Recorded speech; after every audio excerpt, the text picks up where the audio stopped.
Yep.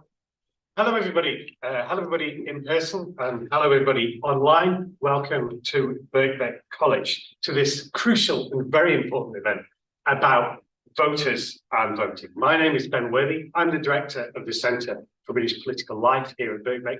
Helping out with me over there with the tech is my deputy, Laszlo Horvath. So welcome to everybody online. Welcome to everybody in person. Now is, I don't need to say this, an extraordinarily interesting time to be talking about voters and voting. We are in the midst of what I've decided to call is the undecided election.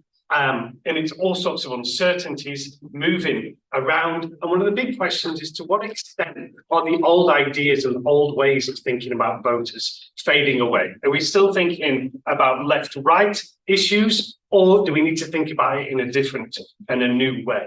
Just to step back a moment, I think we need to remember, as we talk about voting and voting, what an extraordinary 10 years it's been in British politics. If we go back to 2014, we have had two constitutionally crucial referendums. We have, as you know, 5 prime ministers, and we've had a global pandemic. We've also, as the panel know much better than me, had 2 elections, which in some senses have challenged what we think about voters and voting. We've had the 2017 general election, which challenged the idea that campaigns don't matter. And then we had the 2019 general election, when Boris Johnson won a majority that most prime ministers would be envious of, which as of today has been cut almost in half. So we've had this extraordinary period of turbulence and volatility, and into this comes the unexpected election of 2024. We've heard in the media talk about Whitby Woman, which is the new version of Mondale Man from 1992, or Worcester Woman from 1997. But really what we're going to do today with this new report is drill into these key questions about voters and who they are. Who are the voters? What really motivates them in 2024 amid all this turbulence, uncertainty, and potential change, and what their attitudes to some of the key policy positions and issues that the different parties are going to be speaking about.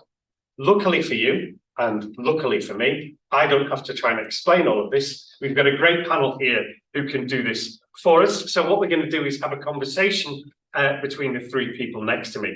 Leading the conversation, answering the questions, is Francis Elliott. Francis Elliott is editor of The House magazine, which I strongly recommend that you all read. Before that, he became a lobby journalist in, of all years, 1998, and also was political editor at the Times. And speaking about their new report about voters and dividing lines in British politics is Louisa Moller. She is Director of Analysis at the National Centre for Social Research. In the past, she's worked for a whole range of organisations, including ActionAid on the RNLI. And last but not least, we have Professor Sir John Curtice, Professor at Strathclyde University, and as we know, polling guru. I'm not going to give you much of an intro. Suffice to say that there is a Twitter bot that tweets out every time Professor Curtice is on television. That Twitter bot has been extraordinarily busy over the last few months, and I expect by the way, it will be even busier. So without further ado, I'll leave it to my panel to start the conversation. Thanks, Ben. Thanks very much. So I'm just going to quickly talk and explain the structure of what we're going to do here. John's going to explain the research. Larissa is going to further explain it. I'm going to start asking some questions and hopefully kind of like get the discussion, and then I'll bring you here in the room, and you, Katie's going to wave to the people on the online, and we'll get some questions in. So without further ado, Sir John, what is this all about? Thank you, Francis. So I'm going to introduce it, and Louisa's going to talk a little bit about some of the detail, introduce the 6 types of voters that we've identified, and then I'm going to kind of come back to the politics. I think there's a couple of things that we need to get straight about this exercise from the start. You will not this morning get any prediction from either of us as to who is going to win the general election. This is not an exercise about trying to explain the specifics of this particular election. However, what we are going to do is to draw a crucial distinction between the things that certainly are prominent in this election, though arguably were not prominent at the last election, which are arguments about the state of the health service, the state of the economy. Who do you think would be the more competent, provide the more competent government? These are undoubtedly things which are important to understand if you want to understand the flux or the dynamics of our politics in the last 5 years. But there is a danger in focusing on that, of then coming to the conclusion, so therefore all those big questions about the future of our country don't matter to voters and are not reflected in how they're likely to vote. And then one obvious, very specific example of that is you'll find plenty of people that say, oh, the Brexit debate's over. Doesn't matter anymore. Doesn't influence what voters are going to do. What we're looking at this morning is an attempt to look at the topography of the map of attitudes of voters, the values they have. And these are the things that, as we will show you, provide the structure to our political system and our electoral system and our electoral competition. And that structure is not necessarily changed by the short-term dynamics. So a party may gain ground amongst all of our segments on grounds of competence, but the difference between those segments will still be there. So that's crucial. Point number one. We're looking here at the structure. Now, we didn't come at this with, as Lavisa will explain, we didn't impose a structure on this. What we were taking advantage of is the fact that those of you who are familiar with British social attitudes, it collects an enormous amount of data about a lot of things, and therefore provide you with a rather rich body of data about which to try and come up with a conceptual map of the British electorate. And to come up at a time when perhaps, as Ben's already referred to, our politics are now arguably very, very different from what they were in the 1950s, 1960s and 1970s, or even the 1980s when I started in the trade. Then you could still talk about politics in terms of left wing and right wing. It was Labour versus Conservative. It was working class versus middle class. But Brexit, for example, was not an issue that divided left from right. It was an issue that divided social liberals, the kind of people who live in this city, who are comfortable living in a diverse city, et cetera, versus social conservatives, people who live in places like Clacton, who are much less unhappy, who would be much more comfortable in a more homogenous society, think it's much more important to have social cohesion than necessarily social diversity. That was the crucial division as reflected in particular debate about immigration. And in fact, way back in the 1980s, Anthony Heath, Roger Jarl and I, in the first work we did on the British electorate, said, well, actually, you know what? Yes, there's a left-right dimension, and it's the most important one. But there is this second one, by the way, which we're going to call here authoritarian versus libertarian. So the authoritarians are the more socially conservative folk who believe in law and order, unhappy about immigration, don't like social diversity. And the libertarians are the ones who say, look, frankly, moral code, up to you. What language you speak, up to you. Religious practice, up to you. Social norms, up to you. These are the group that value diversity. But this is a different dimension, and it's a dimension where people's attitudes and values cannot necessarily be mapped directly onto the distinction between left and right, which is essentially a distinction between what's your attitude towards inequality in our society, and what, if anything, do you think the state should do about it? Or do you think it's more important for the state to promote economic growth, from which in the end, all of this will benefit? And basically, one of the things that emerged out of the data exercise that Lavisa was directing was, although we didn't impose this structure on the data that came out was indeed, so well, actually, if you wanted to see what are the attitudes that cluster together, well, it is first of all left-right versus right attitudes, and it is authoritarian versus libertarian attitudes. But there is then also a third aspect, which we will get into, which is also actually you need to understand who is engaged with politics and who is relatively apolitical. And you will see as we go on that some of the combinations of the first two dimensions produce relatively engaged groups in our society, and other combinations produce rather disengaged groups. So you therefore also need to understand that. So anyway, Lewis is now going to give you some idea. I think she's going to give you a guessing game as to see if we can work out where some of you are on our voter types. So she's going to do that, and then I'm going to come back at the end and talk a little bit about, well, given the segments we identify, where are they politically, and what might be the implications for a future of our politics, which is more diverse, more fragmented than it certainly was 10, 15, 20 years ago. Thank you, John. Yes, we have dug into the multi-layered data in the British social attitudes, and we present here today 6 clear voter types.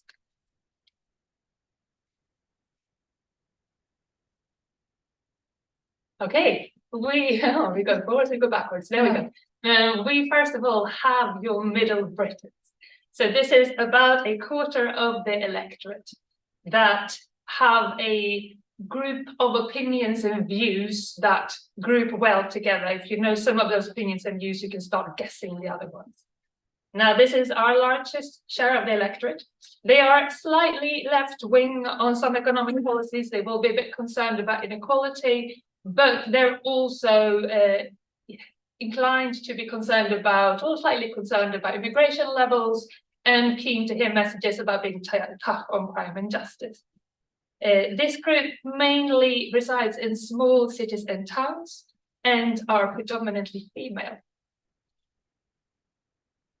We also have our well-off traditionalists. This is an economically right-wing group of the electorate.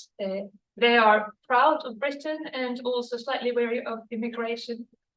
They are to some extent skeptical about equal opportunities and mainly reside in the countryside, tend to be slightly better off, and also are more likely to be slightly older and more male. We have our apolitical centrists. It's about 17% of the electorate. They tend to support a status quo on social issues as well as on taxation issues. They don't have particularly strong views on law and order or immigration. This is a relatively young segment, slightly more female, and to some extent more likely to be a lower income, which also correlates with the housing types that you can see here on our icon. All right, 3 to go. Left behind patriots is what our centre has chosen to call the 15% of the electorate that are to some extent disenchanted with politics. They are anti-inequality on some issues, but also have a conservative social stance. This is a highly patriotic segment, and we'll dig in further to their views as we go into our guessing game. Soft left liberals, 14% of the electorate. This is a young and university-educated group. Many of them are professionals. They are more likely to live in London, Scotland, or Wales. They have, there we are. They are centrist on economics, so they will likely support spending, but not taxation, and they support civil rights and immigration. And finally, our urban progressives, 16% of the electorate. This is also a highly university-educated group, but slightly less well-off compared to your soft left liberals. They will be left-wing on economic issues and highly liberal on social issues. So do they live in flats? Is that what the last icon is? Yes, that is them being slightly. Yeah, so they are slightly less likely to own and are slightly more likely to live urban. So that is. Right, so whereas the soft liberals are in 1930s semi-detached, are they? Okay. Yes, if we were to reduce it down to an icon, then absolutely, John, that is correct. Now, based on this, do you all here in the room and people at home, are you starting to see yourself on this map? I'd like you all to just. Yes, and then we're going to go through some questions right now. We should say straight away, we're sitting in university, so we're already giving you some. Indeed, you're down to one in 3. So what are these groups' political views? Let's start here. Economic policy. Does big business benefit owners at the expense of workers? Log your answer in your mind. Here is how our segments respond. So we have our well-off traditionalists and our apolitical centrists, though they're not likely to agree much with the statement, and the well-off traditionalists will be the most anti.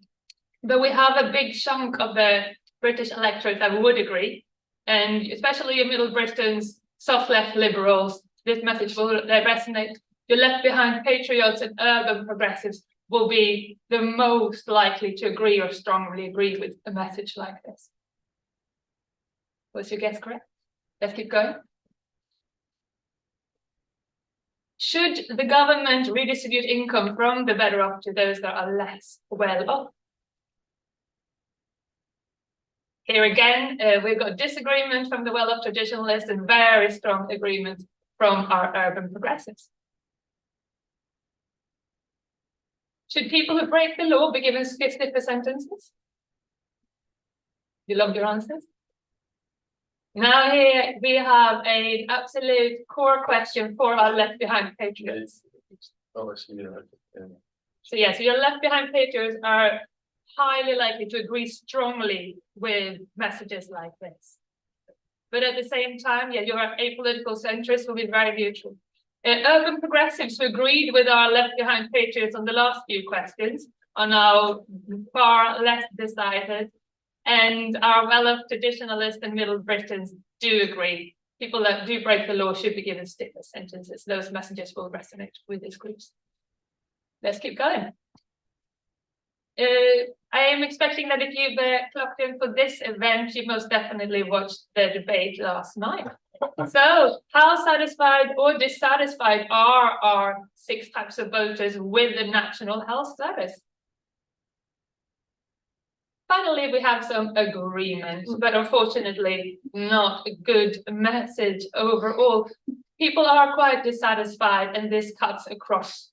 Somewhat interestingly, our apolitical groups and our left behind patriots, along with the progressives, are more likely here to take a stronger stance.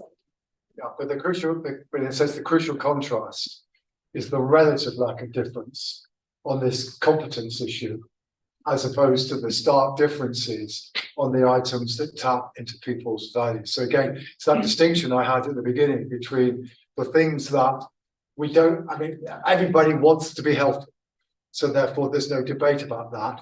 But some of us, but there are fundamental disagreements about how equal a society we want and whether or not we value a diverse society. And that's where the value divisions begin to kick in. Indeed. So let's see if we can get some more agreement out of our 6 voter types before we move on. How much do you trust politicians of any party in Britain to tell the truth when they're in a tight corner? A bit of fun, but also a highly serious message. Everyone from our well-off traditionalists all the way over to our urban progressives are best case scenario responding at some of the time, and far more likely never expecting politicians to do so. So John, what are their interest in politics? Yeah, okay, so we said we've gone through the 2 dimensions. Can you go through the next slide, please? First of all, how engaged are these various groups? And let's just remind ourselves. So we've got, in effect, we've got 2 right-wing groups. We've got 2 groups in the centre and 2 groups on the left, but they then intersect differently with the left-right dimension. So let's see how they come out depending on their division. So there are 2 groups where people are very likely to regard themselves as a supporter of a party. One group are the well-off traditionalists, and we'll find out who they support in a moment, which you can probably begin to guess, all right? On the left-hand side there, so these are the right-wing authoritarians, and they are also tend to be interested and engaged in politics. On the right-hand side, you can see the urban progressives. These are the liberal lefties, right? These are urban progressives, and they also tend to be heavily engaged. At the other end of the spectrum are the apolitical centrists and the Middle Britons, who tend, particularly the apolitical centrists. The apolitical centrists are above all, they don't really think very strongly about anything. They tend to want to hang on to the status quo, and they're just not really engaged with politics or a political party. And the Middle Britons are somewhat in that direction. The soft left liberals, well, it depends on the measure you use, but there's a lot of competition for their votes, so they tend not necessarily to be aligned to a particular political party. And you can again see the left behind patriots are not that engaged either. Next slide, please. So, what then are the implications of this? How do the politics of this fall out? Next slide, please. So first of all, let's come back to that issue I mentioned towards the beginning, which is the question of Brexit. Next, just carry on. Yeah. So how do these groups divide on the question of Brexit? Now, what we're using here, we're not asking what people did back in 2016, which is now a long time ago. We're using a question on the survey that asks people what they would do now, and our survey, like lots of other surveys, finds that attitudes towards Brexit are rather different now from what they were back in 2016. You get markedly more people in favour than against, but it's the differences that matter. So, first of all, we've got our two end groups again. So, but it's not their right wingness, it's the fact that they are our most socially conservative group. They are the group that are least keen on being inside the European Union. On the right-hand side, you've got the urban progressives, who are very liberal. And it's that characteristic that means that they tend to be very keen on being inside the European Union. They are almost matched by the soft left liberals, who are centrist on economic issues, but they are well in the liberal direction on the liberal authoritarian dimension. So clearly here now, the liberal authoritarian dimension is emerging as the crucial distinguishing characteristic of these groups, so far as Brexit is concerned. So that's another very heavily pro-EU group. Then hone in on the left behind patriots. They're left wing, but they're quite authoritarian. They are divided in their attitudes towards Brexit, but they are closer to the well-off traditionalists than they are to any other group. And I'm slightly here taking it a bit further than the data, strictly speaking, taking us. But if you want to think about who is the person who is in many people's eyes as the classic red wall voter, this is the group. Okay, they are people who historically would be expected to vote Labour, but amongst whom support for Labour has perhaps become less great over time, and who certainly tended to vote in favour of Leave, many of them in not particularly well-off constituencies. And then you can see the two centrist groups, who are not only centrist economically, but they're also centrist on liberal authoritarian. They, for the most part, particularly the Middle Britons, they're the most typical group in our society. And so their attitudes towards Brexit, like they are lots of other things, are fairly similar. But these are the groups where the competition is. Okay, let's then come to where we are in terms of which party people support. And you can probably begin to guess by now. So this is a little bit complicated, so let me walk you through. The first thing to do is just to look at the two bottom lines, because that's where Labour and Conservative are. So you will see, first of all, that traditionalists, where are they? I'm struggling with my eyesight now here. Yes. Are well-off tradition. It's the right way around. No, it's not. These are the well-off traditionalists here. Right, it's mislabeled. The well-off traditionalists are actually the group that is 71% conservative. As you might expect, they are right-wing and they are authoritarian, okay? And they really dominate that section of segmentation. So that's one group. Then the other end of the spectrum are the urban progressives, which again are not which ones are they? They are this group. Yeah, apologies. They're 68% Labour, but they're also 16% Green, and they're 6% for the SNP. So ignore this graph because it isn't going to quite work out as it should. So the well-off traditionalists are a core Conservative group. The urban progressives are a core Labour group, but Labour do get competition from A, the Greens, and B, in Scotland, from the SNP. Okay. Then closest to them politically, and also another relatively Labour group, are the soft left Liberals. We'll come to this diagram in a moment.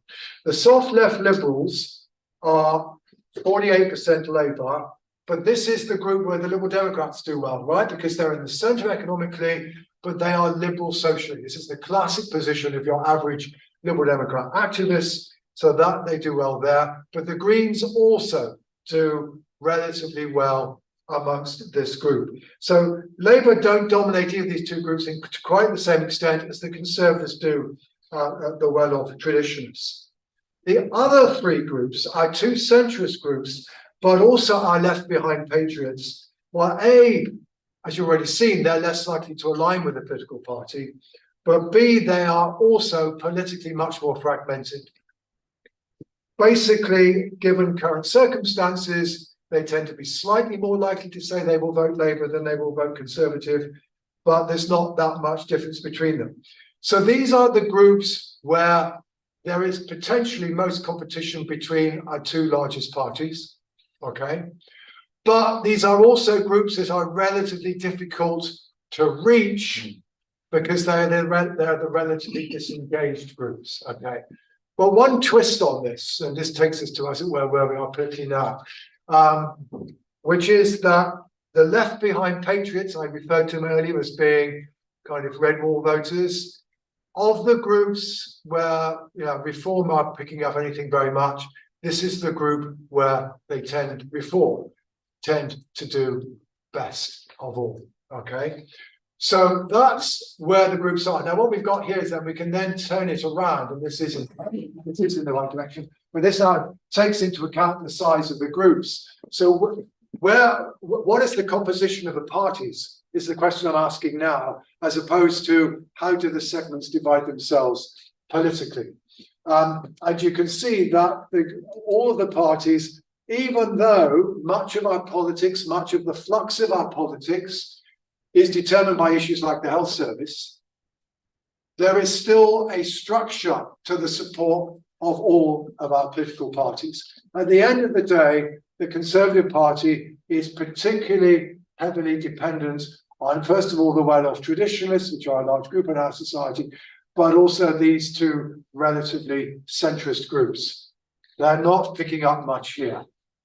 The Labour Party, in contrast, it's a bit more diverse at the moment, certainly as we might expect, but it's partly because they're not so dominant group, but they're basically doing extremely well in the groups that are most left-wing. They do have an element of support amongst left behind patriots, the group with whom Keir Starmer was trying to negotiate. And also the Labour Party, however, is also dependent on a significant chunk of middle Brexit. You can see how Labour and the Conservatives pretty similar in their reliance on this group, as indeed are the Democrats, even Reform. This group is fragmented across all the parties. Where are the Liberal Democrats? Was already suggested. They are particularly concentrated amongst the soft left Liberals.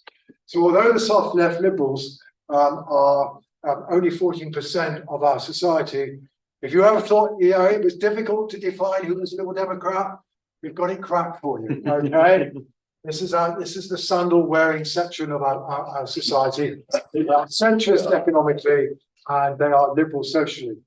And here, as I suggested, yes, Reform will pick up a lot of middle Brits like everybody else, but here's their core group. It's the left behind patriots. Okay, this is where they are above all, and again, because this is a group which is not particularly right-wing. They're not particularly attracted by the Conservatives' messages on things like taxation, but they are concerned about issues like immigration and about Brexit. Oh, and yes, the Scottish National Party is even more dependent on urban progressives than even the Labour Party. And that, of course, fits the fact that the SNP these days tends to try to criticise Labour from the left. So you can see here that the segmentation shows you that there is a very strong value structure.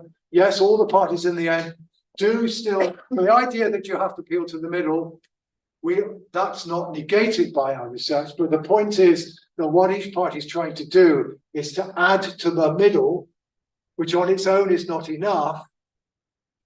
There are more core groups, and the core groups are all different for the parties. It's the well-off traditionalists for the Conservatives, it's the urban progressives above all for Labour, it's the soft left liberals for the Democrats, it's the left behind pensions reform, oh yes, and the SNP share the urban progressives with Labour north of the border. I think that's the last slide. Thank you very much. Okay. Yeah. And yeah, we are sorry that one of the charts that didn't quite work out. The data here for all of our segments and our full understanding of each segment was completed about a month ago. But then imagine trying to get a national centre to agree on what to call these groups. I will admit that that was finalised about, was it 48 hours ago? So that is why you see. Well, you kept on telling me I was wrong with this. Here we are. So yes, so interestingly, John and I agreed beautifully with everyone else on how we were reading the data. So in that sense, the tricky bit was all unanimous. But yes, naming people, that is always a headache. So in terms of these slides, we would be very happy to upload a final version where you get all those names right. And also already live now on our site is a full interactive diagram where you can dig into exactly who gets supported by whom. And there all the names are nice and correct. So we hope you'll enjoy that. Okay, thanks, Larissa. Right, so let me try and, in my layman's terms, explain back to you what I think I heard there.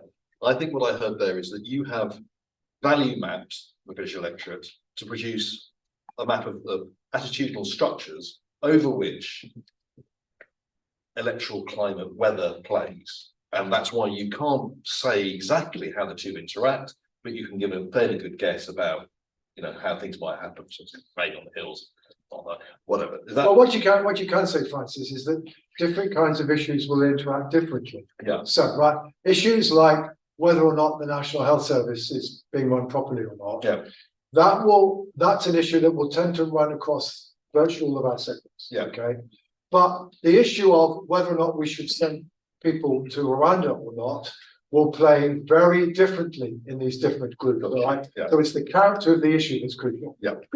Okay. That's yeah. I want to come to a kind of specific issues in a minute, particularly immigration, because I think that's obviously key in this election. But let's just kick the tires on the methodology for a bit, if I don't mind. Were there other scales that you could have used but rejected? I mean, you know, I've seen security and non-security used. You know, why not use that one? Is it sufficiently nuanced to give you that? It seems quite crude in some ways. A journalist complaining about the simplicity of research that academics come up with. I'm enjoying this. So what we've done here is we have gone through a world of questions that is in the British social attitudes. We have relied on John's and others' research over the decades on how patterns of divisions and unity tend to fall throughout Britain. And we went through a full 7,000 potential combination of survey questions that can help us divide people up. And am I right to think you use machine learning to help kind of like? Yes, we did. So we looked through 7,000 different combinations of questions that, were we to ask you those questions, we can put you in a group. So it's the predictive power of the combinations that drove. Indeed. Clyde. And then we had two key criteria of what good looked like. So one was data driven.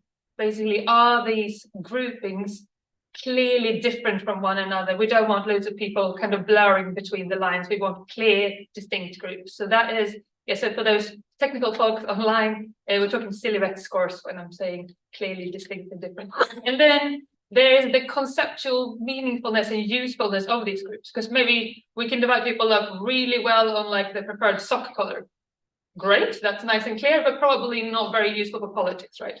So then, yeah. Personally. Okay, yeah. If I know your sock color, then I predict, yeah, we can take that offline. But I think yes, for our front runners, for the clear ways we could divide people up, then John, I, and a broad range of collaborators through our centre, please look at the website for the full list, because it's definitely not just the John and me show. We looked at the usefulness of these segments. What else can we explain by understanding their position? And in the end, we were down to 5 options that were increasingly similar, actually, in terms of what we were looking at. And we went for an option that we believe is both conceptually meaningful and holds to scrutiny when it comes to the data. And there is a full methods paper coming, but Richie took us a bit by surprise, so we haven't written up the notes in full yet. Fair enough. Okay, got that, really helpful. So, I mean, just looking at politics at the moment, where does immigration fit in this? Yeah, I mean, immigration is an issue where essentially whether you are a libertarian, stroke social liberal, or authoritarian, stroke social conservative is the crucial division. Okay, so it's maps on that scale. It maps on that scale, and it doesn't map on the left-right scale. Yeah. Right. Which helps to explain why Brexit doesn't map on the left-right. I mean, people often in everyday language say, "Oh, you know, left-wing people voted against Brexit and right-wing people voted for it." This is wrong. Actually, British Social Attitudes 2016 has slightly more people who are on the left voting for Brexit than people on the right. Right? Well, using these kind of scale measures we had in these data. But it really divided social liberals from social conservatives, because the point is that authoritarians are people in the end who value homogeneity in society, because the argument is that if you're going to cohere a society, at the end of the day, you do need a degree of social cohesion, you do need a degree of agreement about language, you do need to have some moral codes, etc., etc. Otherwise, you know, Hume would say you don't necessarily have a society, right? Okay. Whereas social liberals will say, look, you know, at the end of the day, issues like abortion and sexuality are up for you to decide. And look, yeah, I love living in a racially and ethnically and culturally diverse city like London.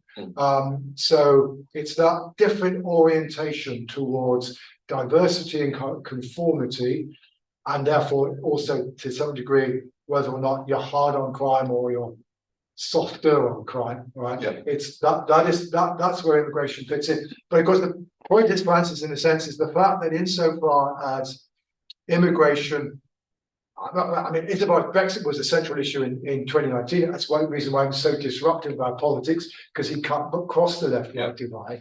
And the fact that immigration is still an issue, because Brexit, of course, has not managed to bring it down, helps to explain why it's still the case that, I mean, more broadly, I mean, the other language we should be using here, I mean, this is that libertarian authoritarian dimension also taps into the woke, anti-woke argument, the culture wars argument, right? And these are all things that the Conservative Party, at least, are trying to bring into the election, and Labour Party, for the most part, are trying to keep out of the election. The greater salience of immigration, greater rallying, motivation for their core groups on the whole. Indeed, absolutely. And given the difficulty that they have in terms of appealing to them on economic issues because of their record, although they're trying their best now, you can see, and given that, you know, given that the character of support for the Conservative Party was significantly changed by the whole Brexit debate, and the problem they have is that coalition has frankly collapsed in the last 4 years. They're trying to reconnect with the core electorate of 2019, which are, yes, it's the well-off tradition. So that's in a sense, that's your traditional home counties Tory, right? But it's also being able to appeal to those left behind patriots, which is the red wall element of the Tory coalition. But given the stats, like you've got 22% Middle Britons and 17%, you know, apolitical centrists, you've got, you know, a decent chunk, you know, more than a third, who are just not engaged at all. Exactly. That seems to me like where the election isn't it? So what can we really say about the nature of those unengaged or less engaged voters? And I mean, Labour seem to be doing a little bit better amongst them, but I mean that would be the kind of Klondike, the secret sauce that the political parties will be looking through this data to try to find is what characteristics. Well, of course, the difficulty, Francis, is that There are none.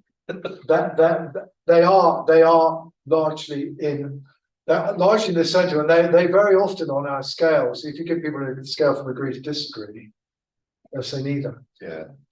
Right. As Paul Sturridge said on Twitter, the problem about don't knows, I want to say don't knows and everything. All the questions you might ask to find out what the character don't knows, I say they don't know. So yeah, that is a mystery. Yeah. But what I believe is useful here is that we've What's that sock colour? What is so called? That is the less useful fact. What I believe is the more useful fact about these three groups that are far less close to Westminster and feel, I also interestingly, I also tend to trust politicians less and are just generally tend to care less or feel less represented, that they aren't a completely anonymous group, and nor are they a completely homogeneous group.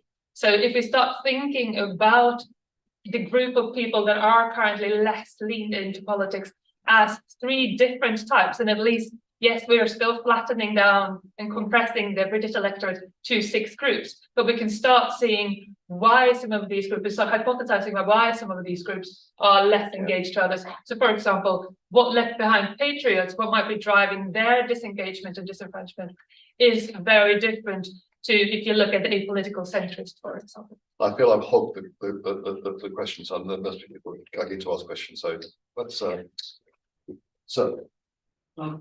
so this could be applicability of the population, the voting population, particularly.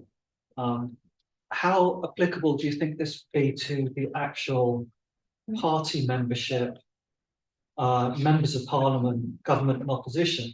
Because one assumes none of them will be apolitical. Correct. But that's who are actually after the election. So do you think that this framework would work with actual members of parliament? The answer, my guess is the answer to is that, I mean, in general, political elites tend to have highly structured attitudes. Now, I think you'll still find 2 dimensions, because clearly there is a section of the Conservative Parliamentary Party which is relatively socially liberal, and there's another section which is not, which is one of the internal tensions of the party. They won't all be on the far right economically. There'll be those who are on the far right, but there are also those who are more centrist. But the Conservative Party will, on the left-right dimension, will tend to occupy the right-hand quadrant from the centre onwards, but they will be more divided on that social liberal dimension, right? Because our politics is primarily organised. Our 2 largest parties are primarily organised on the right-left division. Labour will largely be on the left-hand quadrant, but again, their MPs will vary to some degree. They'll be rather more liberal, but they'll vary on that dimension. Now, if on the other hand, you were to look at members of the Greens, for example, they will tend to be very socially, as exemplified, for example, by the quite strong line on transgender issues that Green parties, both on the sides of the border, have been articulated. So for them, the liberal authoritarian divide is probably going to be more important. Liberal Democrats, again, they will be. I mean, Liberal Democrats as a party have moved from being tax cutters, from tax increases to tax cutters, and now I think they're kind of vaguely somewhere in the middle, right? That's not what defines them. What defines them is their social liberalism. Right. So which of these 2 dimensions, I mean, they'll all be engaged. Yeah, absolutely not. People who go to party congresses are actually atypical, but they will be structured by different dimensions. And the important point therefore is, however, is that it is only Conservative and Labour which are predominantly structured by the left-right dimension. The other bits of our politics which become more important, reform, the SNP, to some degree. The Greens, the Liberal Democrats, their memberships will tend to be more, or in case of the SNP, of course, it's the independence issue, but it won't be left-right. But for the other three parties, it's going to be that libertarian authoritarian dimension. So the fact that we now have more than just two parties, albeit we're still dominated by two parties, is also will be reflected in the character of the memberships that these parties tend to have. Brilliant, thank you. Katie, is there a question? Oh, sorry, sir, and then I'll take one from. Yeah, my question is about the Middle Britain group, which is obviously the largest. If you split it in half, it comes to close to some of the other groups. Were there any other any values or issues that came up from the survey results that had the potential to split that group into two, for example, to create 7 group? Good question. Louisa must have asked you to ask it. Just in case you thought that Louisa is really happy with just having 6 groups. She loves dividing these groups down. Right. Yeah, so as always, so we can either go down really deep into the nitty-gritties, and then we could end up with 80 or so groups. And frankly, that's kind of how my brain works. In my brain, these are roughly 80 different characters that then lump together into neater and neater constructs. You will have seen from our releases that this information is also informed the BBC's work on undercover voters. And again, like I said, to be able to engage with a tool like this, yeah, John told me off when I was trying to brief the BBC on 9 characters. He was like, you have really not understood your target audience here. As in, yeah, 6 is what you get.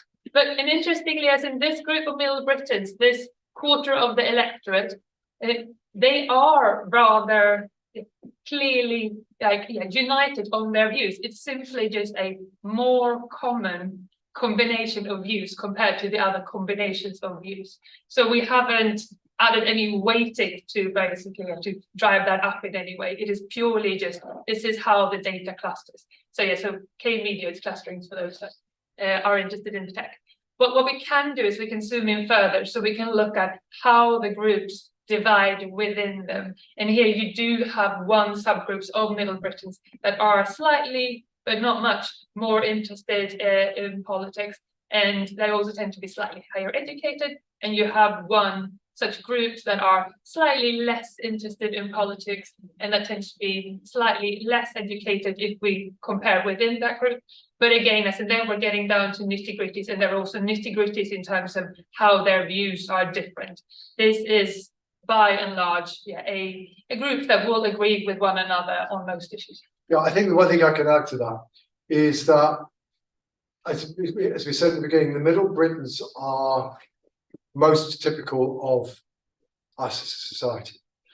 And it comes back to your previous question. So they therefore, in terms of where they tend to look, where they answer our questions, they're in a sense they're in almost a completely different place from party members and MPs, right?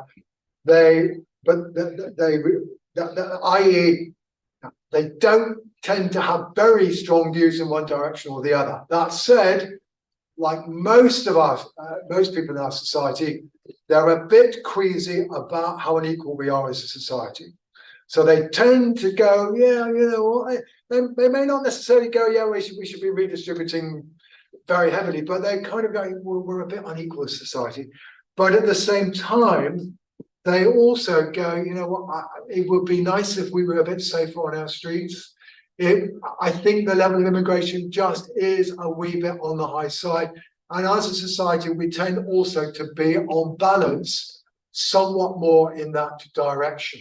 So you're therefore getting a group of people who are not going to say anything consistently very much on the edges, tend to be in the middle, but in so doing, however, the balance of opinion on those two central dimensions is similar, but on the other hand, they're definitely not that engaged in politics, which again is true of most of our society. And can we say anything kind of geographic about these groups? I mean, where would most Middle Britons live? Don't say the Middle. Small towns and cities. I mean, to be honest, part of the inspiration for this, for those who are old enough, is that if we were doing this on an English sample rather than a British sample, we would probably say Middle England. Yeah. And for those of you who remember Tony Blair, will be aware that this what you need to go for. And in a sense, our analysis again shows that this is a group that you do need. It feels to me like this election is being fought in exactly this group right now. I mean, that would be. Well, yes and no, right? I mean, because on immigration, the immigration is probably the one issue which the two parties are furthest apart. I mean, but it's the one issue where the Labour Party seems to be quite happy to have clear red water between them and the Conservatives. But sure, for the most part, I mean, the election is about, well, what do you think about Boris Johnson and Partygate? What do you think about this choices about management of the economy? What do you think about the state of the health sector? And those are issues that at the end of the day will tend to cut across the spectrum, right? But sure, middle buttons will be amongst those who are concerned. Brilliant. Sorry, we need to take some online questions. We've got 3 snappy questions from Zoom and Teams. Question number 1, do you have a good sense of what would push voters into a different group? Question 2, which groups are more likely to be swing voters? And question 3, which group or groups do you think Keir Starmer is personally chasing, and do you think he's succeeding?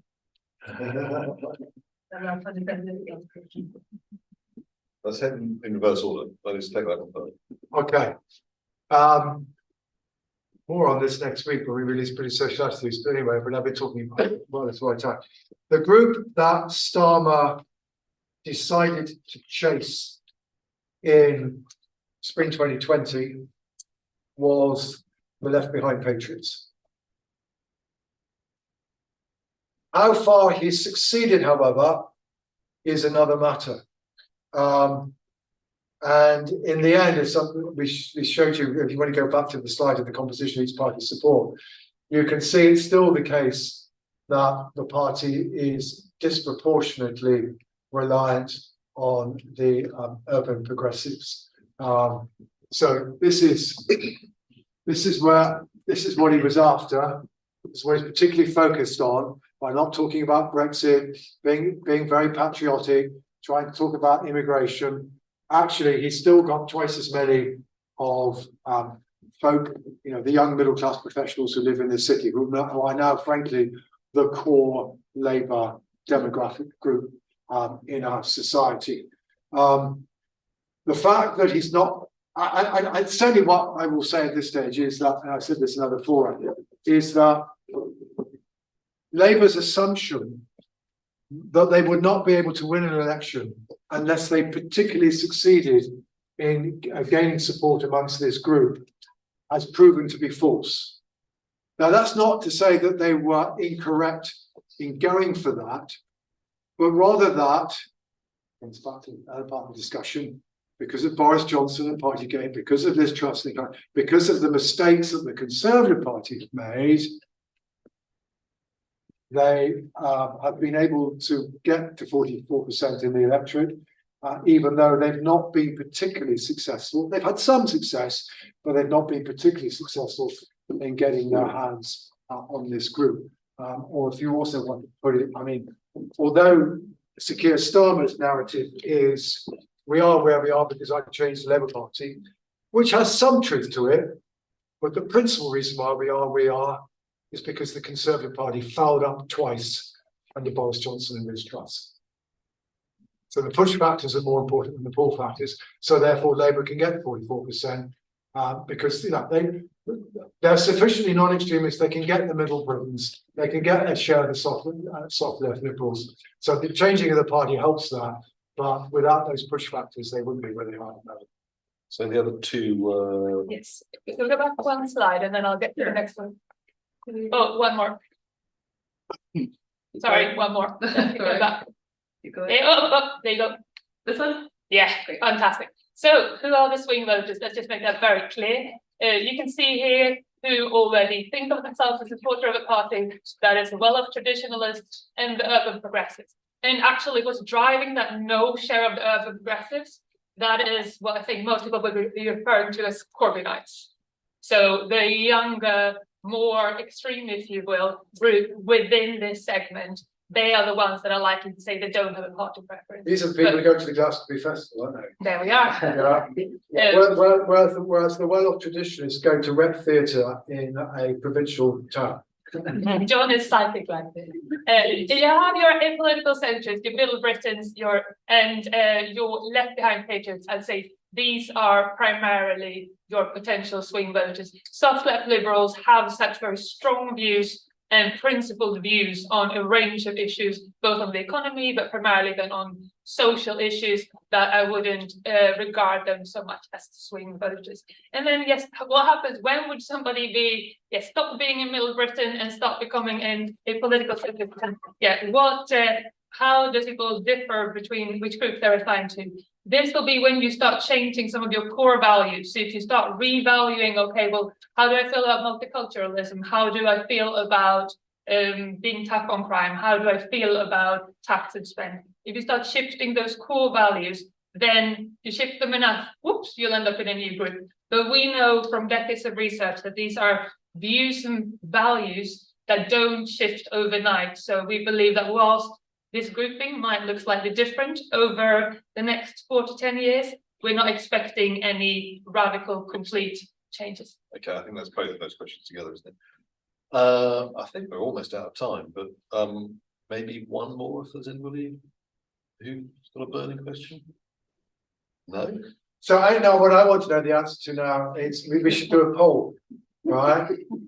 How many people in this room reckon they're urban progressives? Yeah, I knew it. Yeah, that's the audience. Right. Soft left liberals. Yeah. Have we left anybody out? No. Are there any left behind patrons? Are there any left behind patrons? No. There we go. Right. Excellent. Johnny. Any well-off traditionalists? No, you're all too young to be well-off. What about you, John? What about you, John? Oh, that's for me to know. Too canny a bird for that one. Well, thanks very much. Brilliant. Okay, wonderful. Thank you so much. And thank you for coming along to Birkbeck here. So I'm going to do something that I do at the end of my lessons, and it's often the million-dollar question, which is, what 3 things have you learned in the last hour? My favorite definition of political leadership by an American academic is political leadership is about disappointing people at a rate that they can stand. So the question is, which voters have to be persuaded only later to be disappointed? And I think one of the main things that come out of the discussion is it's far more complicated than the old kind of left-right divide. It's about values, it's about competence, and as John said, about the character of individual issues. So here's the 3 things I've learned. First thing, it is no longer about left-right, it's about values, it's about competence. John also spoke about Brexit, it's about current events, even if it doesn't look like it's going to be about them.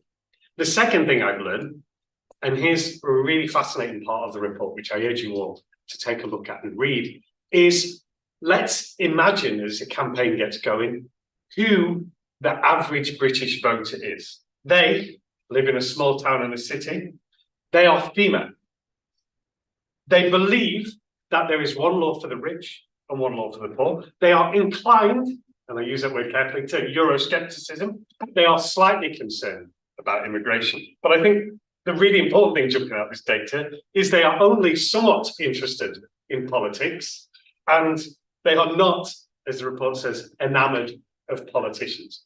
And I think that is a fascinating paradox. It is going to shape almost everything that we see the party leaders doing over the next few weeks. The final thing I've learned is that there is one uniting factor. And I'm thinking back to the leaders' debate last night when there was a hollow, sarcastic laugh from the audience when Sunak spoke about the NHS. And that is that the NHS is almost the only issue that seems to unite all the voters. So I just want to end with a few quick things. Firstly, the recording will be available on our website and on the National Centre for Social Research websites to look again. Most importantly, I want to say a thank you. I want to thank the panel for giving such kind of clear expositions and answering so many interesting questions. I'm conscious we could stay for another 6 hours trying to work through this data. I also want to thank the huge team that you can't see here, who've been battling away, making sure that you can all see and hear this. I want to thank the audience here, and I want to thank the audience at home. So finally, thank you so much for coming. Thank you for listening at Birkbeck. Please sign up to the Birkbeck Centre for Political Life. Take a look at the recording, take a look at all the fascinating data that you can look through on the National Centre for Social Research. And thank you so much.